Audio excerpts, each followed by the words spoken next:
Hello everybody, I'm Alyssa from Meditative Astrology. Today we're going to walk through the astrology of August 2nd through 8th. We don't have a ton of aspects to talk about, just a couple things, but I think they're important with kind of the timeline of where we're at astrologically.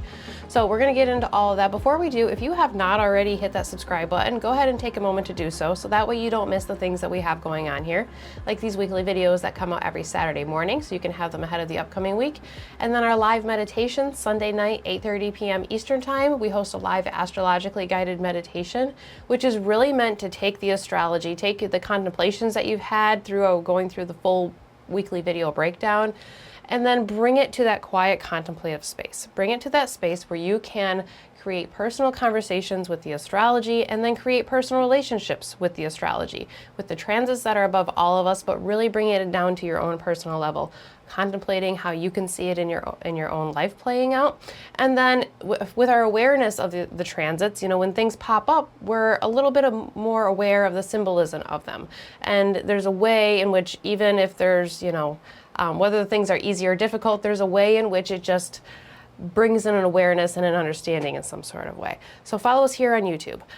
If you find us on social media, Facebook, Instagram, that's where there's miscellaneous posts and announcements. Every Friday, there's a weekly intention that is shared that correlates directly to the upcoming meditation. So yeah, YouTube, Facebook, Instagram, let's connect on all of the things. And then meditativeastrology.com is the hub for everything, including readings and bookings. So let's walk this astrological journey together, shall we? And we're going to go ahead and get right into this week. Now, we don't have, like I said, there's not a ton of aspects, and the couple things that we are going to talk about are towards the end of the week. So we really are going to start by following the moon around here in the beginning of the week. We start out on Sunday with the moon in the sign of Pisces. It's going to move into the sign of Aries after making a couple aspects.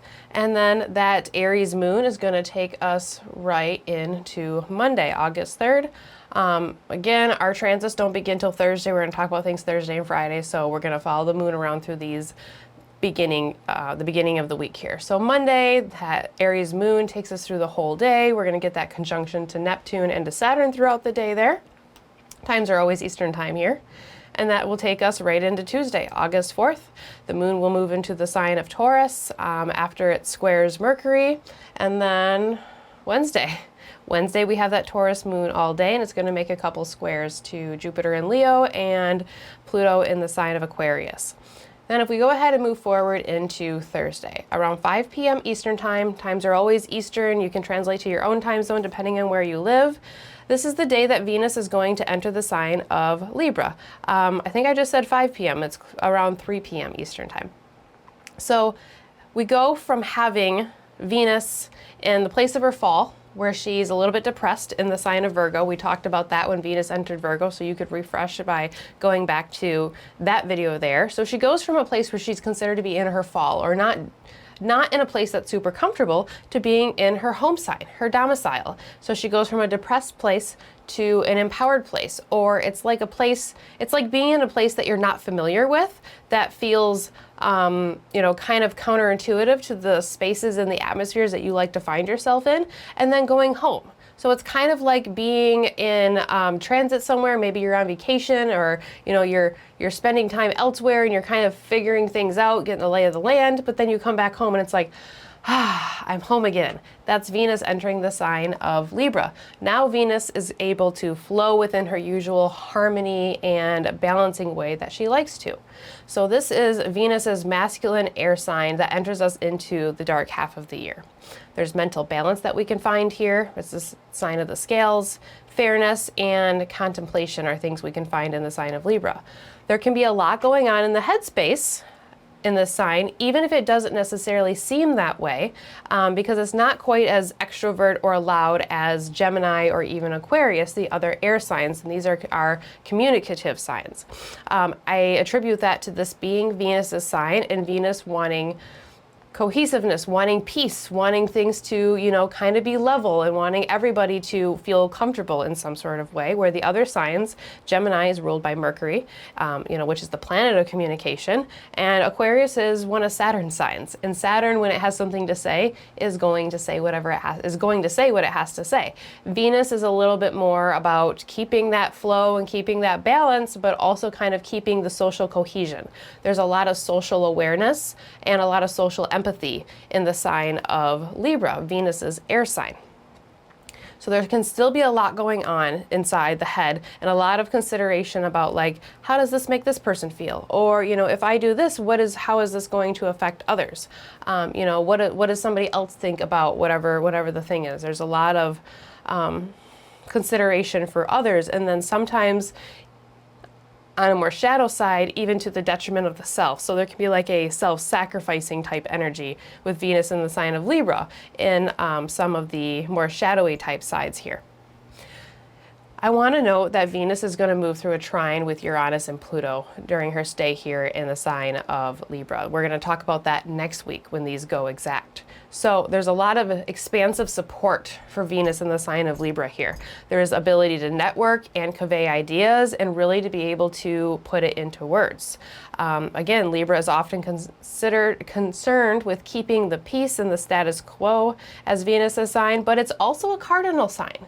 So this brings us into the fall season, right? This brings us into the dark half of the year. So it initiates a shift and a change and brings us into that new space.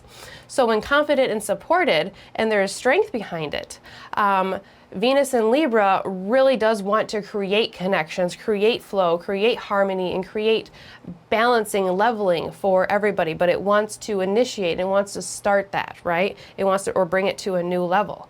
An ability to work together cohesively to bring together different perspectives, different experiences, and seeing how they can work together, different aesthetics, and, you know, pleasing atmospheres and environments that we can find ourselves in. I think about Venus and Libra as having the ability to bring a group or a collective together without singling anybody out. So it kind of makes me think of like, you know, like in the school, like think back to like being in high school and like a school project that you have to work on, a group project, right? And you have 5 different students from the class, and everybody has their different level of participation, or, you know, how much they're willing to put into it, or how much they really care about the project. Everybody has different personalities. The Venus and Libra person may be the one that's trying to kind of wrangle everybody together through a light, happy, and kind of friendly type manner. That's Venus in the sign of Libra. So this is a nice little welcoming for Venus here at the end of the week. And then if we go ahead and move forward into Friday, really this is Thursday into Friday, but we're going to get a trine between Saturn and the Sun. Now originally, I'm just going to say that on my notes, I had put that the Sun trines Saturn, but really I shifted it on the cards here to Saturn trining the Sun, because Saturn is in a superior position, which means Saturn has a little bit more to say here and speaks a little bit louder than the Sun does. You know, Saturn is recently retrograde, so it's under a refocusing process. The moon is in the last quarter to waning gibbous phase, so there's a review and a release for the new cycle. That new cycle is going to take us into the eclipse cycle, so we will talk about that next week for the Leo solar eclipse, which will be our new moon.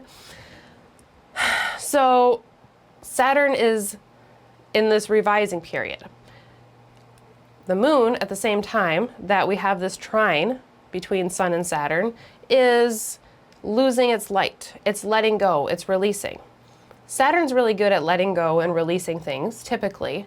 In a retrograde period, any planet is going to be kind of revisiting and reassessing and having a refocusing period of what needs to stay, what needs to go, what is working, what is not. So there's this level of release, and maybe as part of a greater process To me, this week feels like it seems like there's a little bit of a lull, but really it's sandwiched between some really loud aspects. Again, next week we have a ton of aspects that are coming through. We have the solar eclipse that's coming. If you watch the last couple videos, we've had Jupiter has been activating all the outer planets. The sun has activated all of the outer planets. Sun and Jupiter have come together. There's a lot of energy that we are kind of in the middle of. Like there's a lot going on here, there's a lot going on here, and we're right here, right? With these couple shifts that we have here. Saturn is also in its fall in the sign of Aries, where it's located. So this is similar to Venus and Virgo being in unfamiliar territory, unfamiliar land, places that are just not quite the spaces that Saturn is used to finding itself in.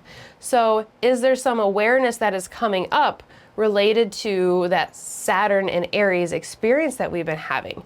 Maybe there's structures or frameworks that we have been putting more effort into than it's worth. Maybe we have been moving quickly without necessarily thinking things through, because Aries is ruled by Mars. It likes to move quick. Saturn is a little bit slower. It's process oriented. It wants to make sure that everything is exactly where it should be before moving forward. So what have we maybe put too much effort into? More than what it's worth. Okay, this isn't working. I'm putting a lot of effort into this. I'm going to release this. I'm going to let this thing go here. Or I think about what has reached expiration dates, and that release here, what release could, of something that has released its expiration date, will make room for something else to come in. Maybe some sort of movement that will bring us more into our true nature, a more authentic or aligned space. Thinking about the sun being in the sign of Leo. I'm thinking about a very simple, mundane example with the expiration date scenario. Think about if you have food in your refrigerator that is expired, right? Maybe it's been a while since you've been through your fridge and you've been eating out lately or whatnot, and you go into your fridge to get something to eat and you find multiple things that are expired. Maybe there's a gallon of milk, maybe there's yogurt, whatever else there is that is just no longer good. Maybe there's fruit that has now softened and rotten. Well, if you take that because it's past its expiration date and you remove that from the refrigerator, it does now look like there's a lack, but what do you have? You have room to be able to refill it with things that are of the true nature, things that are sustainable, things that are helpful and will lift the environment and the spirit in some sort of way, right? You're gonna feel a lot better if you get fresh milk rather than trying to drink sour milk.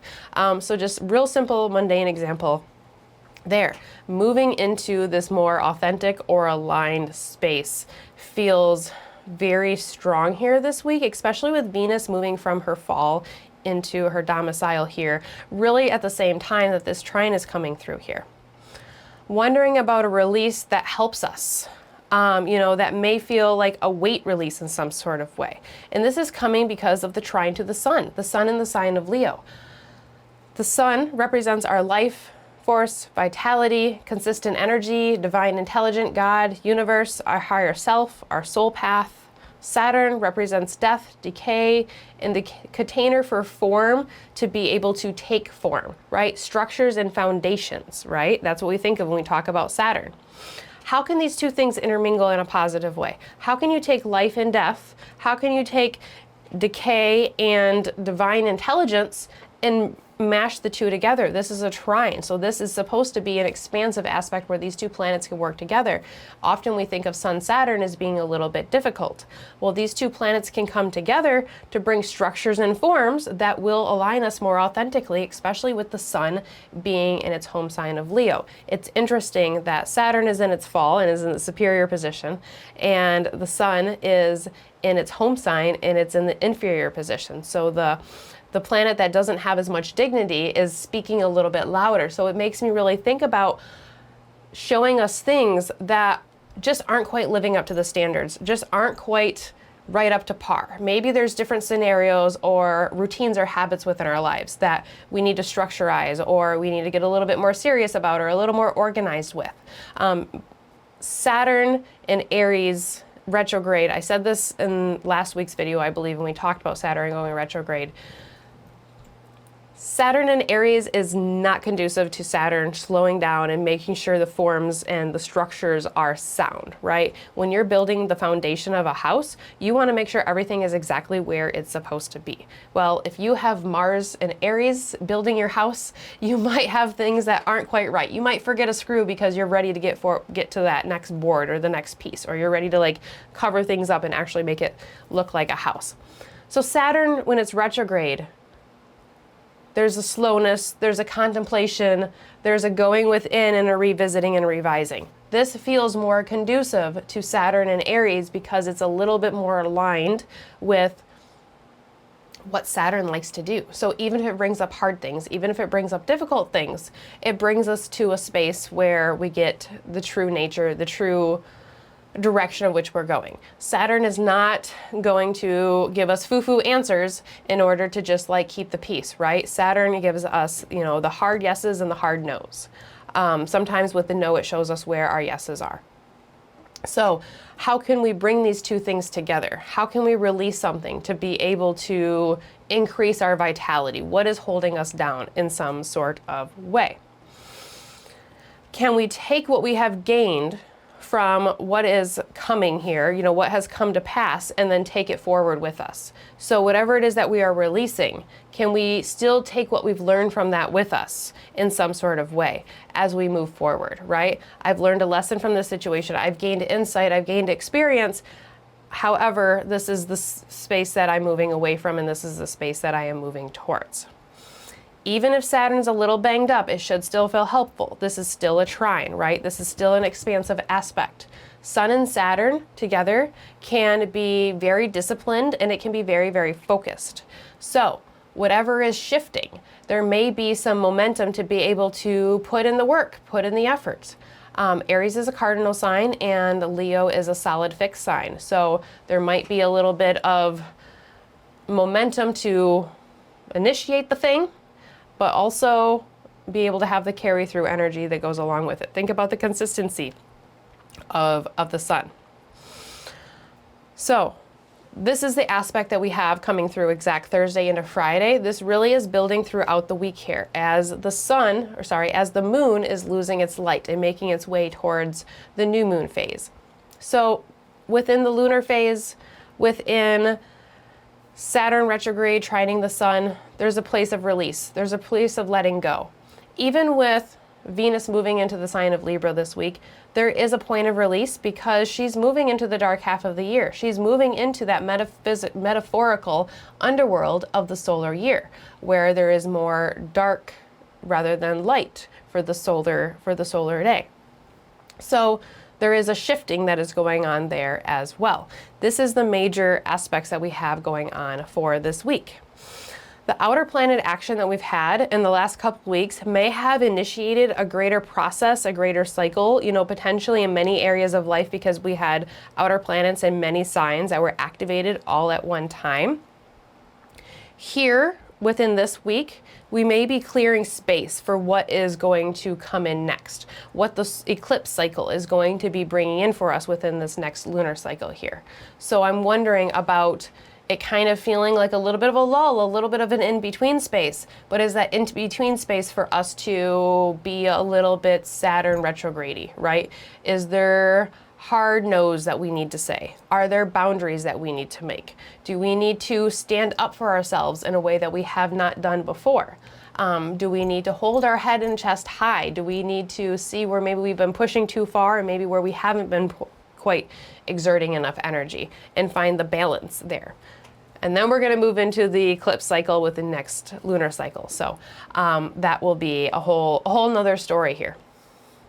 Okay, so there we are with Friday. And then if we go ahead and move into Saturday, August 8th, we have the moon in the sign of Gemini, and we don't have any lunar aspects or planetary aspects that are going on this way. So again, we really just have a couple things that are going on as far as the major aspects that are going on here. But utilize this space, utilize this time to refocus, to regroup, and to be able to balance and to be able to harmonize within some sort of way. Kind of readjust in a space that will bring you closer to the heart space, to your own true authentic self. Think about the sun being in the sign of Leo. Think about Jupiter being there, just going through the Jupiter Cazimi and through the resetting moment here. I think there's a good opportunity for us to be able to take some deep breaths, prepare ourselves for the next steps to move forward. This is what I have for you all for this week. This may be one of the quickest videos we've had in quite a while because we've been having so many aspects. But like I said, next week there's going to be a lot more that's going on. So I hope everybody has a wonderful week. Take care. Enjoy the lull. And I will see you all at live meditation. And I will see you all next year for the next weekly video. Take care and have a great day. Bye, everybody.